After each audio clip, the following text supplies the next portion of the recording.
Siempre. Viste la publicidad. Lo tenemos aquí a Jorge Tayana, ya a quien le agradecemos que haya llegado hasta el piso de Caballeros de Día. Jorge, muy buen día. Gracias por estar acá este día, bueno, tan especial para los peronistas, ¿no? Sí, bueno. Pero primero, muchas gracias por la invitación. Es un placer estar acá y también por la oportunidad de conversar y recordar sobre esta fecha que es significativa, porque los 50 años de la muerte, de la desaparición física de Perón y el devenir del movimiento que él creó de alguna manera, tiene mucho para conversar y para hablar. ¿Tuviste oportunidad de hablar con él, no? Yo sí, lo vi varias veces porque yo era secretario de mi padre, que era ministro, pero además papá estaba en la comisión de retorno, fue uno que organizó el viaje, organizó el viaje que era los que venían. Yo era militante de base, militaba en La Matanza con los descamisados. Así que, por supuesto, todo eso, el viaje, la superestructura, todas esas cosas no me... Está muy bien. Mucho no me preocupaba. De base. Hasta que me agarró Dardo Cabo el 24 de mayo y me dijo, ¿y vos qué vas a hacer? Bueno, no sé, ¿tu papá es ministro? Sí, le digo, mandá a decirle que eres el secretario, no seas idiota. hombre más práctico, Dardo. Recordemos que papá es ministro de Educación en ese momento. Sí. Y después médico personal. Médico ya de antes lo había visto, lo conocía, en fin, tenía una buena relación. Y cuando empezó el retorno de Perón, yo tuve la oportunidad de tener una entrevista personal, que me consiguió mi papá, obviamente, en Gaspar Campos, o sea, todavía en el primer viaje, antes de irse, a pocos días de llegar, después de haber subido a los árboles y verlo cuando salió al balcón, después de haber pasado por Ezeiza. Me hizo una entrevista, me armó unas reuniones y estuve como 50 minutos, como una cosa larga. Cara a cara con Perón. Cara a cara con él. Y además era en el living de Gaspar Campos. Y entonces estaban adelante y caminaban a 4 metros Isabel y López Rega, por ejemplo. Y me acuerdo cuando fue la entrevista, porque terminó cuando llegaron los sacerdotes del Tercer Mundo. Estaba Concati, estaba por supuesto Carlos Mujica, estaban varios de ellos. Y cuando ellos entran hacia un salón, ahí se termina mi entrevista. Así que el día, no me acuerdo cuál era, pero es fácil de establecer. Sí, que está el padre Brice. Y ahí charlamos mucho. Y ahí hay dos cosas, por lo menos, además de las políticas, muy interesantes para destacar de Perón. Una era cuando vos eras el foco de la atención, vos eras el 100% el foco de la atención. No es que te tenía al lado y espera un poquito y no. Te preguntaba, ¿quiero un café? Y llegaba el café, él te ponía el azúcar, ¿cuántas cucharadas? 2 o 3, que sí, revolvía. Y después se fumaba en esa época. Fuma este cigarrillo, a mí me los consiguen, se te prendía el cigarrillo. Es decir, era un tipo, contra de las imágenes así exaltadas de Perón, era un tipo enormemente educado y cordial en el trato. Y cuando estabas con vos eras el 100% del mundo, con lo cual salías con una grande... ¿Y cuál era su forma de debatir con un joven militante? Bueno, él sabía que yo era un joven militante de una organización impaciente, digamos. Impaciente, subterránea, que militaba en La Matanza, que era sociólogo, yo me había recibido ya a los 22 años. Y me explicó el mundo de una manera atrapante, ¿no es cierto? La revolución soviética termina con el capitalismo y el mayo francés termina con la burocracia. Así que ahora, y ahí empezó. Y habló de salía con un embale, y esto dice, pasaba López Rega y Isabelita, y a esto lo querían a Paladino, dice. Pero Paladino era más el representante de Lanús ante Perón que de Perón ante Lanús. Así que yo lo cambié. Dice. Y lo puse a Cámpora, que es un hombre leal. Eso lo decía delante de los hechos. Decía, sí, los otros estaban fácil. No escuchaba, pero o más o menos. Pero estaban a 3 metros, no es que estaba en otro. O sea, te creaba con eso una especie de intimidad, de confianza, de complicidad en la cosa que era muy impresionante. Claro. A ver, pregunta en relación al personaje Perón, pero un poco también trayéndolo a su vigencia actual, digamos, ¿no? Ayer Cristina habló de lo que pudo haber errado, los errores que pudo haber cometido Perón, en base a una pregunta que le hicieron. Sí. ¿Consideras que Perón cometió errores? Sí. Las virtudes están a la vista, quiero decirlo. La pregunta apunta a lo que no se sabe quizá tanto o no se refleja tanto. Bueno, quizás la respuesta no es sencilla, porque eso es como en el ajedrez, ¿no es cierto? Juegan las blancas, pero también juegan las negras. Lo cierto es que me parece que el principal problema que tuvo el peronismo es que fue derrocado luego de 9 años de gobierno. Es decir, la revolución justicialista no logró consolidarse de una manera que fuera imposible derrocarla, y derrocarla prácticamente con una revolución fallida, porque el levantamiento de Córdoba en realidad casi fracasa. Es decir, Perón se va porque se da cuenta que está derrotado políticamente. Y la verdad que en ese momento tenía muchos enfrentamientos. Estaba enfrentado con la oposición, habían bombardeado la Plaza de Mayo en el 55, lo que mostraba en junio, lo que mostraba la violencia de esa oposición. Estaba peleado con la Iglesia, estaba peleado con los conservadores, había intentado un cierto acercamiento con Estados Unidos, ¿no? En la época del Congreso de la Productividad, 53-54, pero la situación no era buena políticamente para el peronismo, y eso es una debilidad estratégica que tuvimos, ¿no? Y que no logramos solucionarlo nunca, eso, digamos. Es decir, el peronismo tiene una voluntad de transformar la Argentina en profundidad.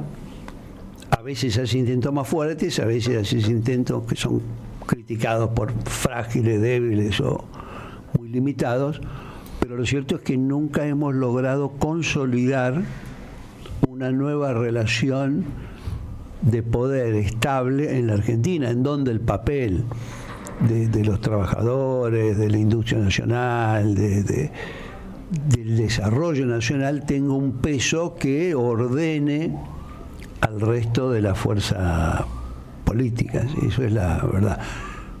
Uno puede decir, bueno, pero los otros tuvieron una conducta muy violenta y nunca estuvieron dispuestos a nada. Eso es también bastante cierto. ¿Sí? La Argentina, eso lo contaba Cristina anoche también, ¿no? Unitarios y federales. Es decir, la fractura en la historia argentina no es una cosa que no haya existido, sino que ha existido demasiado, y las dificultades de armar una fuerza que tenga hegemonía, que incorpore distintos sectores y que tenga un proyecto nacional, ha sido limitada en su éxito. Ha tenido éxitos parciales muy grandes, pero no ha logrado establecer con solidez un proyecto de 30 años donde vos decís, bueno, finalmente se transforma toda la estructura social. Sentar las bases. Te traigo a la actualidad, porque estamos hablando también de la actualidad en esto, ¿no? La caracterización que vos haces del gobierno de Milei, de Javier Gerardo Milei. Tiene dos elementos para comenzar, digamos. Uno es que es un fenómeno que se está dando en mucha parte del mundo. No podemos separar completamente el triunfo de Milei de la reaparición de Trump en Estados Unidos, del previo triunfo y luego derrota de Bolsonaro en Brasil con 49% de los votos, del triunfo de la derecha en Uruguay, en Ecuador, y del triunfo y del renacimiento de la ultraderecha en Europa, ¿no? Y eso se da, me parece, por muchas razones, que tienen que ver con lo que vivimos de hace muchas décadas, que es esa transformación tecnológica fenomenal que no se ha detenido, que todavía está. Que yo le pongo fecha a 1970, pero le pongo fecha a 1970 por un libro, que es un libro de un señor que yo no conocía, que se llamaba Brzezinski, un nombre pronunciable, y que llamaba en castellano La Era Tecnotrónica. Mira. Yo lo leí, salió acá publicado muy rápido, lo hizo en el 70, creo que en el 71 lo habré leído.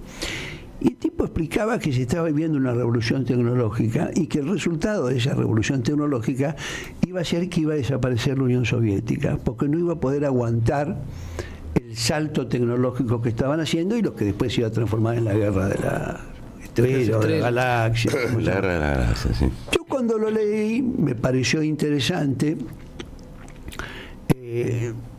pero dije, este es un polaco comunista que está exiliado en Estados Unidos, exagera. No la vi como... y lo cierto, después tuve la oportunidad de conocerlo, que incluso hablé con él y estuve con él en el 13 ya, siendo él un hombre muy grande. Porque además él tuvo un rol muy importante en la Argentina. Él es el que crea la política de derechos humanos de Estados Unidos en el gobierno Carter. Claro, porque parte de su lógica es el socialismo real, el comunismo, el bloque soviético tiene una bandera muy fuerte que es la igualdad y los derechos económicos, sociales y culturales. Bueno, ¿con qué nos oponemos a eso? ¿Con la fuerza del imperio? No, eso no es. Tenemos que tener un valor ideológico, moral fuerte frente a ellos, y esos son los derechos humanos. Toma la carta, la declaración del 10 de diciembre del 48 de Naciones Unidas, dice: nosotros estamos por la libertad. Y en una época donde había dictaduras en todos lados, eso era una bandera bastante importante. Y lo cierto es que nosotros sufrimos las consecuencias de eso, ¿no? De Kissinger, que decía: tiene la mano libre hasta fin de año, que venía Carter, digamos, sí. Y nosotros miramos para otro lado, y lo invitaron a raíz de eso, de la reunión de junio en la OEA en Chile, a Martínez de Oz a visitar Estados Unidos, a que dijo no, mandó, creó la Subsecretaría de Derechos Humanos, la puso a Patricia Derian, hicieron cosas que algunos bastante probablemente han contribuido a salvarnos la vida, así que mandaron la comisión aquí, ¿no? Claro, mandaron la comisión aquí, hizo la devolución del canal de Panamá, algo que se creía imposible, con fecha en el 99, esto va a ser toda mentira, no. El canal de Panamá está en manos de los panameños. Era como un poco la izquierda de los demócratas, ¿no? ¿Cómo? La izquierda de los demócratas. Exacto, ¿no? Exacto, que perdió muy mal las elecciones contra Reagan, y en parte por los iraníes, ¿no? Que trabajaron para Reagan, porque lo que hicieron los iraníes fue hacerle todo el tema de los rehenes, qué sé yo, el desastre del intento con los helicópteros, es decir, lo mandó completamente al muere en un país que todavía estaba bajo el impacto de la derrota de Vietnam, de esa huida en helicóptero vergonzosa en el 75, y que por eso gana Carter, pero ya Reagan, ante las derrotas y los fracasos de Carter, puede levantar de nuevo la cabeza. Jorge, hablas del triunfo de Milei en un contexto regional y global. Mencionaste a Bolsonaro, en Chile está Kast, bueno, en Francia Marine Le Pen. Pero hay algo particular en Milei que no tiene ninguno de estos, ni incluso Trump, que es como su referente, que es Milei es una extrema derecha extraña, no nacionalista. Bueno, esa es la segunda parte, porque Además de Le Pen, en Europa hay toda una ola de líderes de derecha o de ultraderecha más bien, que está creciendo, que en general es racista, que es antiinmigrante, pero que eso lo une al nacionalismo, es decir, y ese nacionalismo va en contra de la fortaleza de los poderes soberanistas de la Unión Europea, digamos. Entonces estos movimientos se definen como defensores de la soberanía y como nacionalistas y de recuperar facultades que han cedido. En ese sentido es bien interesante porque Milei es exactamente al revés, es decir, es una especie, es realmente un auténtico cipayo, es decir, piensa el nacionalismo de los otros y lo apoya, pero él abandona el nacionalismo. Ojo, es un nacionalista, es como Trump, es un nacionalista norteamericano. Claro. Ustedes vieron lo que pasó ahora con la Unión Europea, tiene una presidencia rotativa cada 6 meses, y ahora la presidencia le toca a Hungría, que la dirige Orbán, que es un tipo que está muy crítico de las políticas de la Unión Europea, muy cercano a Putin y a las posiciones de Rusia, muy en contra de la guerra y del apoyo que Europa y Estados Unidos le están dando a Ucrania en una guerra que está condenada a ser derrotada, Ucrania. Y entonces se ha puesto, ¿cuál es el lema de su mandato?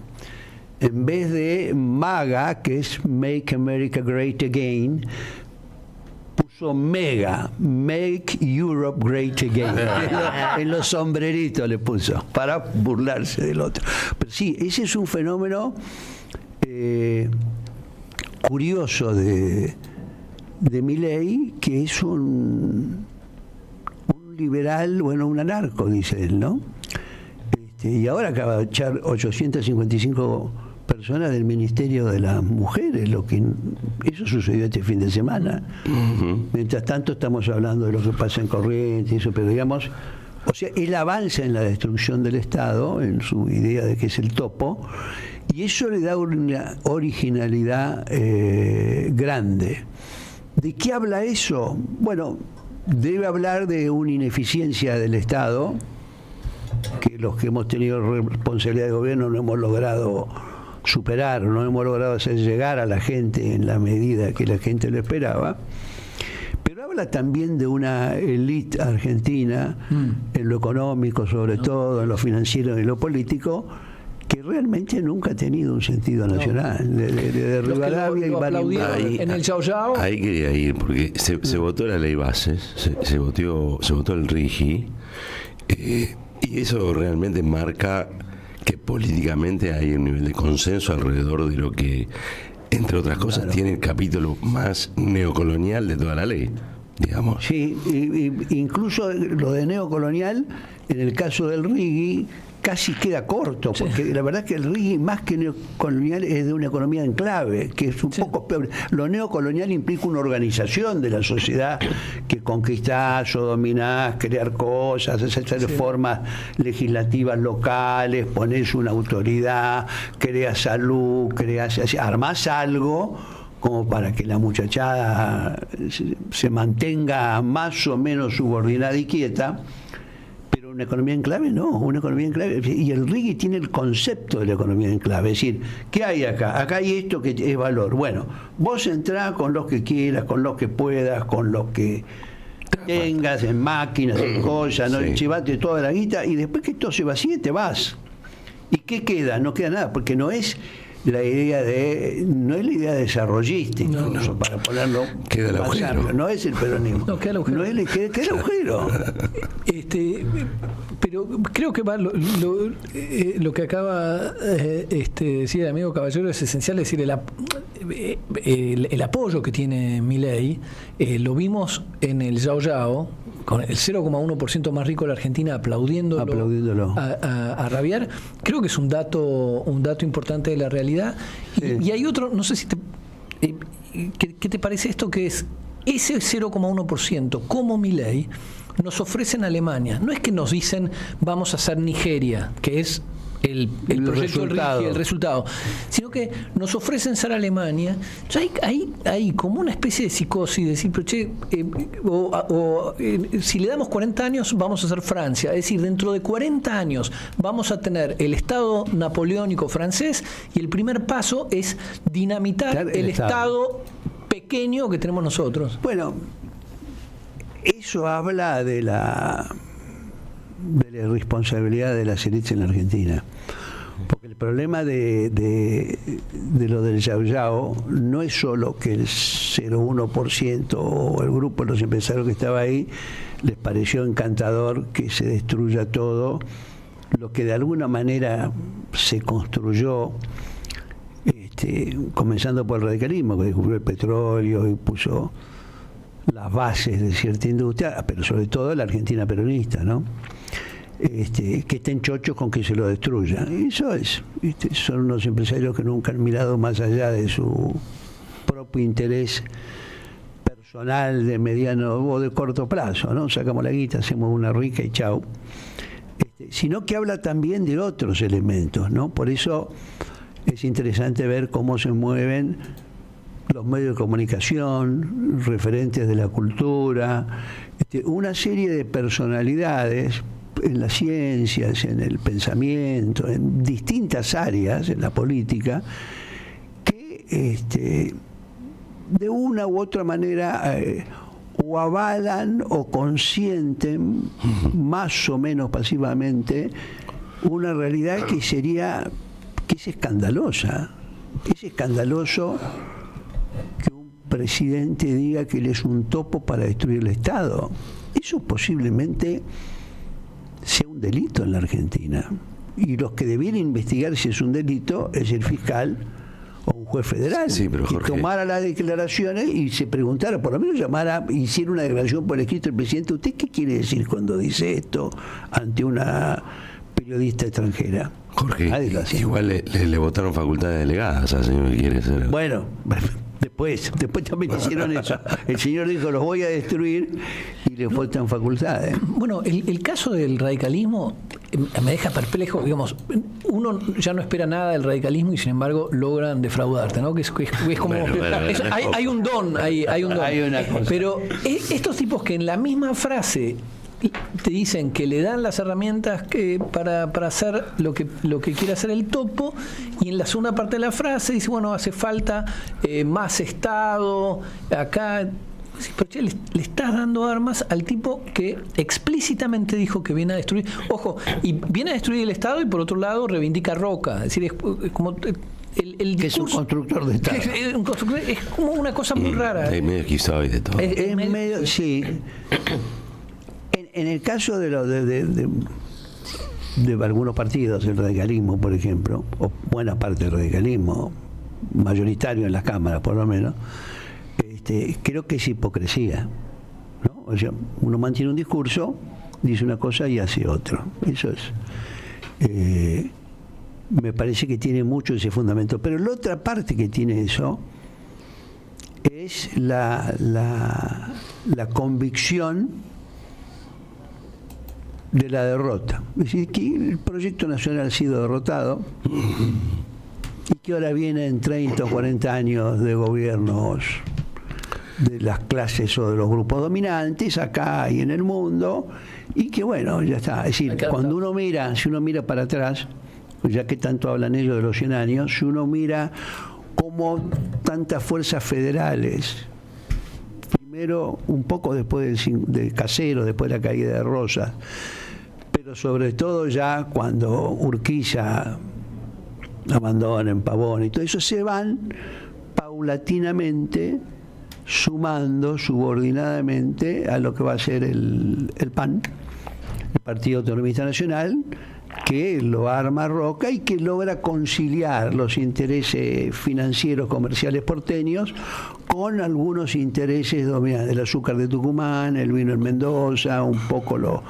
ganaderos de la provincia, y arma un esquema que de alguna manera funcionó cuando abren la inmigración. Ahora yo veo en buena parte de la élite una sumisión parecida. Es decir, bueno, no se pasó otra cosa, hay que aceptar esto. Y no sé, porque eso me cuesta pensarlo, si creen que nos puede ir bien con eso, o es pura hipocresía y una forma de decir, bueno, para... No es corto plazo decir, mira, agarrar lo que puedas agarrar y ya veremos. Y ya veremos. Ya veremos cuando cambie. Es más eso, es cortoplacismo. Ahora, eso demuestra un problema que eso es general, ojo, eso porque también está el tema de la educación, ¿no? Y el tema del conocimiento de la historia. Anoche Cristina hablaba algo de eso también. Y eso no es un fenómeno local, pasa en todas partes. Tuve hace poco en Barcelona, no en la ciudad, en un municipio cercano, que es un municipio obrero de fábricas de autos, y que entonces todavía lo gobierna a la izquierda, lo gobierna un tipo que viene de comisiones obreras, que no es catalanista. Los catalanistas de Esquerda Republicana Catalana le dicen el andaluz. Dice, pero si nació acá, sí, pero sus padres son andaluces. Dice, pues este andaluz se entiende bastante bien. Bueno, por suerte hablaban en castellano conmigo. Pero él me contaba, este intendente, que el problema de desconocimiento de la historia, pues estamos en el Día de la República, entonces se había hecho una muestra de la historia de la República de España, de los exiliados en Francia, cómo los mandaron a trabajar. Había hecho una cosa de memoria en realidad. Entonces él me dice, bueno, pero estoy sorprendido porque usted no sabe, pero se ha hecho una encuesta en el País Vasco a los jóvenes de 18 a 30 años y el 60% no sabe qué significa la palabra ETA. Mira, increíble, España, ¿no? En el País Vasco. O sea, este tema de que los jóvenes tienen un corte con el pasado, con la historia, con la idea de que todo es nuevo, todo es diferente, todo lo anterior nos sirve como explicación, creo que está mucho más afianzado de lo que creemos, y que en realidad todo lo que sea reivindicar historia le parece a los jóvenes que es simplemente una forma de defender todas las macanas que hicimos en el pasado con distintas responsabilidades. Entonces hay un rechazo. Vos dejame con mi telefonito y el resto no existe. Es muy interesante eso que decís, muy interesante. Lo marcaba ayer Cristina, ¿no? Hay como una especie de salto allí que, bueno, habrá que ver cómo se va remediando. Me encantaría seguir, primero me encantaría tener voz, segundo me encantaría seguir hablando durante horas. Siempre es un placer enorme escuchar a Jorge Tayana, pero nos tenemos que ir despidiendo. Bueno. Ya arranca el programa de Daniel Tonietti, Siempre Soy.